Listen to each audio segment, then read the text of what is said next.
Hi everyone, Taegil here. In this video, we're going to expand from what we learned in the first part of lesson 13 by introducing some adverbial phrases in the sentence. For instance, like using vivid colors or with humorous catchphrases and so on. Now, to make phrases like this in Korean, first, we place adjectives that are converted into the modifier form. So with English adjectives and with other adjectives derived from the Chinese language, to convert them into the modifier form, all you have to do is to add han at the end. And from there, place the nouns to be modified after. So up until here, everything's the same as what we have been doing so far. Now from here, to say with, as in by means of or by using, we're going to add particles at the end. Now, contrary to English, where you place them in front of the nouns, pronouns, and noun phrases, in Korean and Japanese, we place them after. Hence, they're also called postpositions. And in this lesson, we're going to use two postpositions that we learned in lesson 6. They were 로 and 으로, and they mean, among other things, with, as in by means of or by using. Now, whether to use 로 or 으로 will depend on which letter comes before them. If the preceding word ends in a vowel, then you use 로. And if the preceding word ends with any consonants, you put 으로. Now, to be really precise here, even if the word ends in a consonant, if that last consonant is L, technically you should use 로.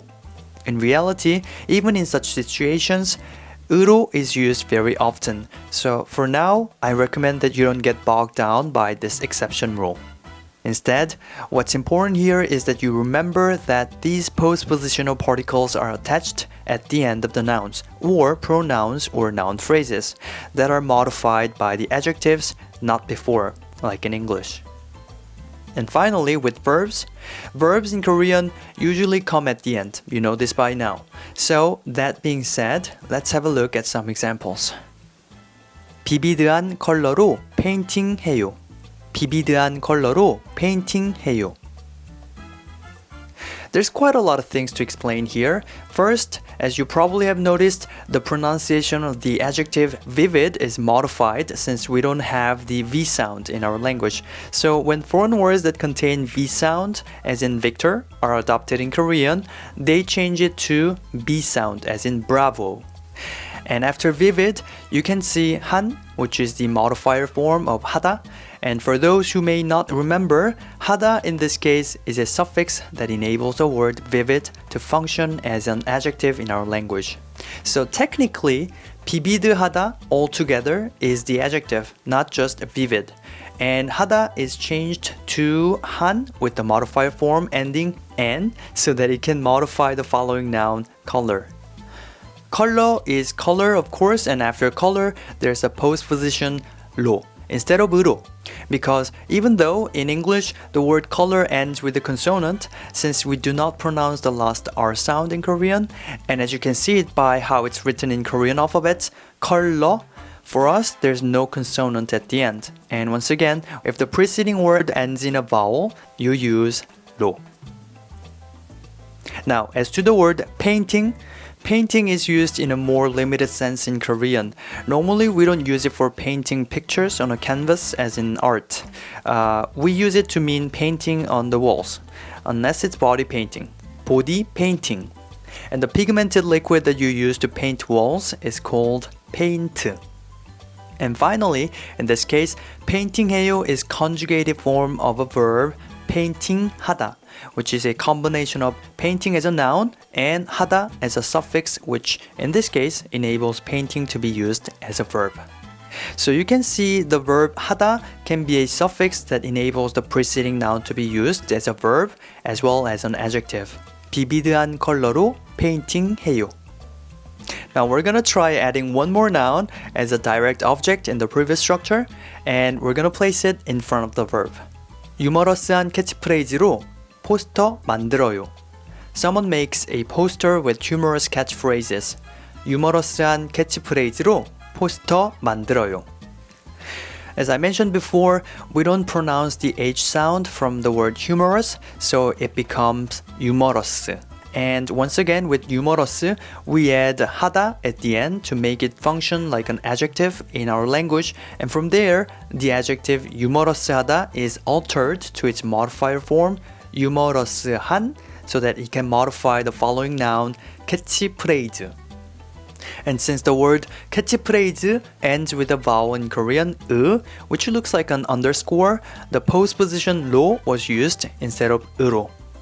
Poster means a poster, and in this case it's used as the direct object. And 만들어요 is the casual polite form of the verb 만들다, to make. 유머러스한 캐치프레이즈로 포스터 만들어요.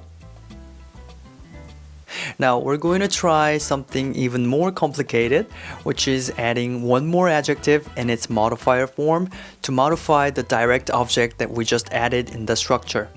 And as usual, it's gonna be placed before the noun that it's meant to modify. So here comes the example. 크리에이티브한 아이디어로 exciting한 라이프 스타일 만들어요. Someone makes an exciting lifestyle with creative ideas. 크리에이티브한 아이디어로 exciting한 라이프 스타일 만들어요. And finally, we'll see one more example, and that is 페미닌한 드레스로 엘레강스한 스타일 코디해요. 페미닌한 드레스로 엘레강스한 스타일 코디해요. Feminine means feminine, and is a typical case where F sound is replaced to P sound. The same thing with the word 드레스. The R sound is adapted to our pronunciation. And 엘레강스 is a noun, but in Korean, it's rather used as an adjective combined with the suffix 하다. 엘레강스 하다. And finally, I'm going to point out that the word 코디 comes from the English noun coordination, and the base form of 코디해요 would be, of course, 코디하다. And it means to coordinate, but not just anything. Usually it's used in fashion or styling. So it means to coordinate one's accessories, outfits and shoes and so on, so that they fit harmoniously overall.